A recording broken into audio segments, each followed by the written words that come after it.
Capítulo 4. Milán. En Milán, Ludovico el Moro se había sentido vivamente impresionado por la carta que le escribiera Leonardo da Vinci. Le parecía mentira que pudiese existir una mente capaz de imaginar tales cosas.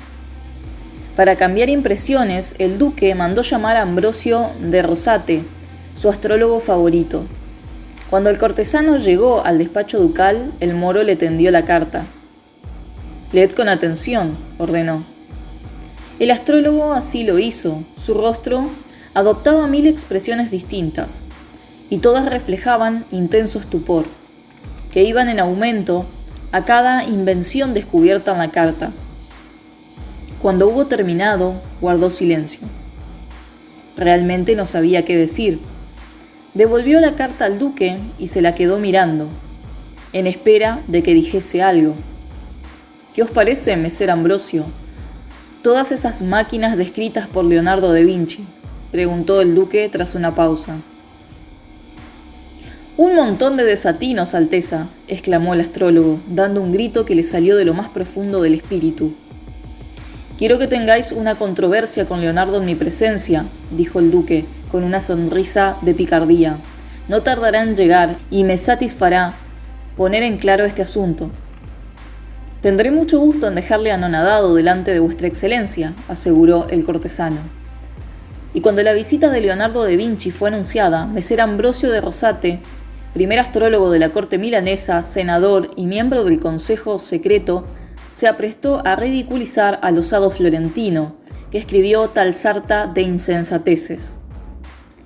Ludovico el Moro se regocijaba ante la discusión que presentía iba a desarrollarse. «Que pase inmediatamente», ordenó el duque, y Leonardo da Vinci fue introducido en el soberbio despacho donde le aguardaban Ludovico el Moro y Ambrosio de Rosate. Al estar frente al duque de Milán, el artista hizo una profunda reverencia y aguardó a que le dirigiese la palabra. Su innata presencia imponía. Vestía el célebre traje que han eternizado los lienzos y esculturas.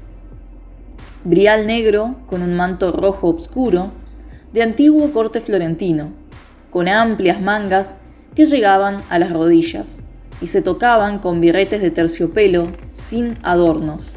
«Sentaos, Messer Leonardo», dijo al fin el duque, después de observar atentamente la figura del artista, de cuyo natural influjo no podía escapar. «Gracias, Alteza», repuso Leonardo. «Confío en que haya llegado a vuestras manos la misiva que me tomé la libertad de enviar a vuestra excelencia». «En efecto, y no puedo negaros que me ha causado honda sorpresa. Todo lo que en ella exponéis parecen fantasías, Messer Leonardo, pero imagino que tendréis un fundamento al afirmar que poseéis tan excelentes conocimientos». «Así es, señor. Vuestra serenidad podrá comprobarlo en cuanto lo desee», repuso muy seguro de sí el artista.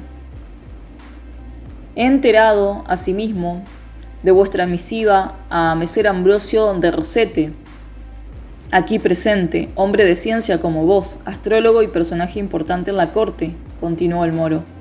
«Ser Ambrosio me ha confesado que desea haceros algunas observaciones acerca del contenido de la carta».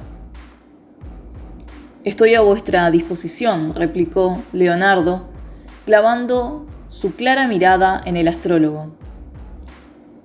«En primer lugar, Messer Leonardo», comenzó Ambrosio de Rosate sin ocultar un aire de reto, «lo que habéis escrito en vuestra carta no tiene ninguna novedad, salvo la del atrevimiento de exponerlo a un soberano». «No os comprendo». «Hace más de un siglo que Roger Bacon escribió poco más o menos lo mismo que sus obras dirigidas a los alquimistas», explicó Ser Ambrosio. «¿Y qué queréis decir con ello?». «Que no hay nada absolutamente de cuanto afirmáis que pueda ser llevado a la práctica. Solo pido que su excelencia, el señor duque, ponga a mi disposición un laboratorio y le demostraré lo contrario. Mis afirmaciones se basan en una realidad», se defendió Leonardo. «Ahora mismo», aseguró convencido, de que es imposible que podáis salir airoso en vuestros intentos, es decir, no venceréis si no usáis artes de brujería. Leonardo da Vinci sintió como una sacudida que le espoleaba su amor propio. Abandonaba Florencia porque era objeto de perversas calumnias, entre ellas la de ser brujo, y llegaba a Milán para ser recibido con las mismas palabras. ¿Es que todo el mundo se había confabulado contra él para no dejarle dar rienda suelta a los muchos conocimientos que atesoraba su mente?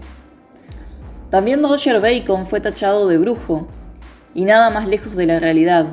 No pretendo ser un humilde franciscano como él, pero puedo afirmaros que todos mis inventos son reales, como lo fueron de él. Con vuestra dialéctica demostraréis cuanto querráis, ser Ambrosio, pero prácticamente quedaremos sin sacar nada en claro que lo único que debe interesar a su Alteza, al igual que todos nosotros. Es inútil entablar polémicas sobre hechos hipotéticos que nadie ha presenciado aún. Lo importante es discutir después de haber hallado el fenómeno. Si he tenido el atrevimiento de ofrecer a su excelencia, el duque de Milán, lo que escribí, es porque lo experimenté antes. Sin embargo, comprendo vuestra manera de juzgar. Estáis acostumbrado a hablar de las estrellas, que nadie puede subir a tomarlas por testigo, y confundís vuestro arte con el de quienes apelan a testimonios más posibles. También Ambrosio da Rosete se sintió herido en su orgullo. Ante la fácil y bella erudición de Leonardo, Ludovico el Moro guardaba silencio. Sus ojos iban de uno a otro y sus labios sonreían significativos. «Permitid que os haga una pregunta», pidió el astrólogo. «Decid». «Ya os he dicho que estoy a vuestra disposición para todas las comprobaciones que deseéis. ¿Cómo construiréis los buques para que resistan las bombardas de mayor calibre?», preguntó Ser Ambrosio, seguro de que acababa de lanzar un golpe certero. «Los forraré de hierro», repuso secamente Leonardo. «¿Qué decís?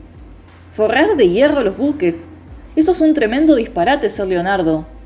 ¿Es que el hierro flota?». «Desde luego que sí. El hierro flota cuando se desaloja suficiente cantidad de agua de su peso superior al suyo. Si sois hombre de ciencia, imagino que no habéis olvidado el principio de Arquímedes, básico en casi todos los importantes experimentos». Ambrosio de Rosate se vio cogido en su trampa, pero no cejó en el empeño de desacreditar a aquel recién llegado que tal vez vendría a quitarle el prestigioso del que gozaba en la corte milanesa. ¿Y a qué fuerza expansiva os referís? Para provocar con humos la granizada de piedrecillas menudas semejantes a una tempestad, inquirió de nuevo, seguro de asestar un buen golpe. A la del vapor de agua, ya que en la Grecia clásica hacía mover la eolípila de Herón de Alejandría, respondió Leonardo. El mismo Arquímedes describe una máquina llamada architronito formada por una tubería de órgano en comunicación con un generador de vapor, a cuyo impulso se proyectan a la vez cuantos cuerpos obstruyan los tubos. Si sustituís las piedras por balitas de plomo, el efecto será mayor. «Eso es cosa de brujería», afirmó el astrólogo. «Es la segunda vez que habláis en tales términos, Ser Ambrosio». «¿Cree realmente en brujas el astrólogo de su excelencia, el señor duque de Milán?», sonrió Leonardo ante la sorpresa de su interlocutor. «En mi pueblo me trataron también de brujo, cuando era niño, porque escribo con la mano izquierda». «¿Qué queréis darme a entender?». «Que quienes me dieron la vil fama de brujo fueron las comadres de la aldea. Fuera de ellas ya nadie cree en brujas. Me estáis ofendiendo». «No fue esa mi intención, os lo aseguro. Solo he querido señalaros un hecho». «Bien, señores», dijo Ludovico el Moro al fin para cortar la discusión que amenazaba degenerar en algo más grave. «Me reservo el derecho de dar la última palabra en esta discusión, Messer Leonardo. Queda desde este momento a mi servicio con el cargo de oficial de músico de la corte. Seguid, Messer Ambrosio, conversando con las estrellas», terminó el duque recordando la aguda y cruel ironía del artista. Ludovico se puso en pie y los otros dos le imitaron. El astrólogo no hizo el menor comentario a la observación de su señor. No era conveniente ponerse a malas con quien tan generosamente se mostraba. «Podéis retiraros, Messer Ambrosio», dijo el duque. «Con vuestro permiso, señor». Y salió del despacho para refugiarse en su estudio, desde donde podría seguir con sus estrellas siguiendo los consejos de Ludovico. Cuando el Moro y Leonardo quedaron solos, dijo el primero: Creo que tenéis razón y que sois un verdadero sabio. Seguid luchando contra los habladores, porque en realidad, como bien habéis dicho, son hechos los que se necesitan y no palabras. Descuidad, amigo mío, en mi corte se os presentarán ocasiones para lucir vuestro claro y audaz talento. Gracias, señor duque. Veo que vuestra serenidad ha sabido comprenderme. Leonardo da Vinci, pues, fue admitido en la corte del duque de Milán. Y ni qué decir tiene que Ludovico estaba muy impresionado por los admirables razonamientos que supo enfrentar a las dudas de aquel que hasta entonces había considerado supremo sabio. Leonardo no habitó en el palacio ducal, se instaló en su propio estudio y tomó varios discípulos a quienes hacía pagar una modesta cantidad, como hizo antes él en el taller de Verrocchio. Maestro y discípulos, claro está, vivían juntos en casa de Leonardo, compartiendo sinsabores y alegrías. Ludovico el Moro, llamado así por el tinte bronceado de su piel, era hombre inteligente pero de alma depravada. Regentaba el ducado de Milán como protector de su sobrino Gian Maria Galeazzo, verdadero soberano, que era todavía muy joven. Mas lo que en realidad había hecho Ludovico era usurpar el poder después de asesinar al tutor de Gian Maria y desterrado a Bona, a su cuñada y madre del pequeño. Tras esto le fue fácil hacerse proclamar regente en el año 1480, con lo que pasó a disfrutar de una vida esplendorosa que no le correspondía en justicia. Cuando Leonardo llegó a la corte, Gian Maria permanecía en ella, pero poco menos que secuestrado. Su voluntad no contaba para nada. Su supremo poder estaba en manos del usurpador, quien hacía apenas 2 años estaba en el trono a la llegada del artista. Al verse frente a un artista de valía, Ludovico pensó llevar a término los proyectos importantes que su mente ideó para dar más esplendor a la corte. De este modo satisfacía su orgullo y cumplía la promesa que hizo a Leonardo en el día de su llegada, cuando le aseguró que tendría oportunidades de mostrar su talento si realmente lo tenía. Y Leonardo no deseaba otra cosa más que sentirse alentado para dar forma a las fabulosas obras que germinaban en su cabeza. Lo primero que Ludovico le encargó fue la decoración del castillo Sforza. Más tarde, los planos y proyectos de las reformas que debía verificarse en la catedral y otros relacionados con diversas construcciones. También le encargó que pintase un retablo con una natividad que el propio duque mandó como regalo al emperador. Más adelante, le pidió que asumiese la dirección de los trabajos de apertura del futuro Naviglio Sforzano. No transcurría un solo mes sin que el artista presentara al duque nuevos proyectos y obras maestras de arte e ingenio, que Ludovico aceptaba complacido a pesar de que algunos eran costosos y elevados. El duque no sabía negarse a nada de lo que Leonardo le pedía. Era tal la fascinación que logró ejercer sobre él aún sin proponérselo. Y es que su sola presencia imponía respeto y veneración. Leonardo, como es lógico, se convirtió en el artista obligado de la corte. En la época que fue, de 1489 a 1490, dedicó gran parte de su tiempo a la organización de fiestas y espectáculos con motivo de casamientos principescos y visitas regias. Era único para sorprender invitados con juegos más insólitos, los adornos más fantásticos y los dulces y las tartas con formas más caprichosas, pues su ingenio en tales lides, como en todo lo que se aplicaba, era inagotable. En una de esas bodas en las que intervino fue en el año 1489 cuando Gian Maria Galeazzo casó con Isabel de Aragón. Al joven prisionero en su cárcel dorada no se le negó el derecho a contraer matrimonio. Por el contrario, su amante, tío Ludovico, se sintió muy complacido y no regateó ningún caudal para dar esplendor a la ceremonia. Le convenía también que el pueblo creyese que entre ambos reinaba buena armonía.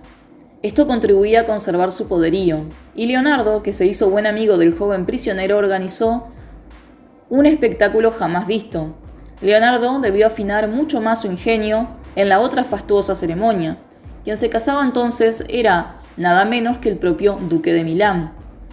Si tal vez, envidioso de la dicha que parecía disfrutar su sobrino en su matrimonio, decidió imitarle. Eligió a Beatriz del Este, quien apenas contaba 16 años. Era muy linda, mimada y susceptible. Y cuestiones de política era mucho más astuta que el duque, su marido, el cual se dejaba dirigir fácilmente por ella. Leonardo tuvo franco éxito en su empresa. Ludovico le felicitó generosamente y también Beatriz se sintió satisfecha de su artista. Menos mal que la felicidad parecía sonreír para todos. Pero, por desgracia, la dicha no fue duradera para el desaventurado Gian Galeazzo. Por cuestiones de precedencias, no tardó en establecerse una auténtica lucha entre la princesa Isabel y Beatriz del Este, esposa de Ludovico. La primera estaba en su derecho al creer que era la dama más encumbrada de la corte, pues su esposo era el verdadero soberano del ducado, pero Beatriz alegaba que era su marido quien regenteaba los destinos de Milán, y también estaba en lo cierto. Esta pugna femenina vino de maravillas al ambicioso Ludovico para redondear sus planes. Para evitar que la lucha llegara a hacerse insostenible, sin atender ningún consejo ni querer escuchar a su conciencia, encerró a Isabel con su marido Gian Galeazzo en el castillo de Pavía, donde se construyeron en verdaderos prisioneros. No podían dar un solo paso sin que fuesen espiados por 100 ojos. Con el tiempo, el destino de los jóvenes prisioneros tendría gran influencia en la vida de Leonardo da Vinci, una influencia nefasta, pues también al genial artista parecía acecharle la desgracia por todas partes. Otra obra debida a la mano de Leonardo en este tiempo y llevada a efecto por encargo de Ludovico fue una pasión pintada en el refectorio del palacio. Y no hay que olvidar los retratos de la duquesa, del duque y de sus 2 hijos, Maximiliano y Francisco. Puede verse, pues, que la actividad del artista era mucha, los encargos le llovían, no solo de parte del duque, sino también de los grandes señores que querían rivalizar en poderío, teniendo en sus mansiones cuantas más obras del pintor de moda, mucho mejor. Asimismo, los científicos que publicaban algún libro pedían a Leonardo que ilustrase, porque sus conocimientos sobre todas las ciencias le permitían dar una gran claridad a las explicaciones con dibujos magníficos. Los años pasaban, su fama crecía, pero también aumentaban los rumores acerca de él, los mismos que le hicieron abandonar Florencia. El hecho de que fuese zurdo le procuraba muchos sinsabores. Decían que sus escritos solo podían leerse mediante un espejo, y eso era cosa de brujerías. Decían que lo hacía así para que no se pudiese conocer las impiedades que escribía. Decían que en su casa realizaba experimento con líquidos venenosos. Decían 1000 atrocidades respecto a persona y a su modo de obrar. Pero Leonardo da Vinci seguía trabajando. El duque de Milán le protegía, y eso era lo importante, porque Ludovico le permitía hacer su voluntad sin tener que rendirle pleitesía ni hacerle acatar sus ideas. Leonardo seguía su inspiración, Ludovico le aplaudía siempre, y los demás se veían obligados a seguir la conducta de su señor. El artista florentino continuaba siendo el personaje indiscutible en la corte, a pesar de los rumores que intentaban contrariarlo. Hasta aquí llegamos por hoy. Podés ayudar a este canal a través de Mercado Pago. No olvides suscribirte, dejarnos tu like, porque de lo contrario una obra va a ser vandalizada por un colectivo ambientalista. Nos estamos viendo, hasta la próxima.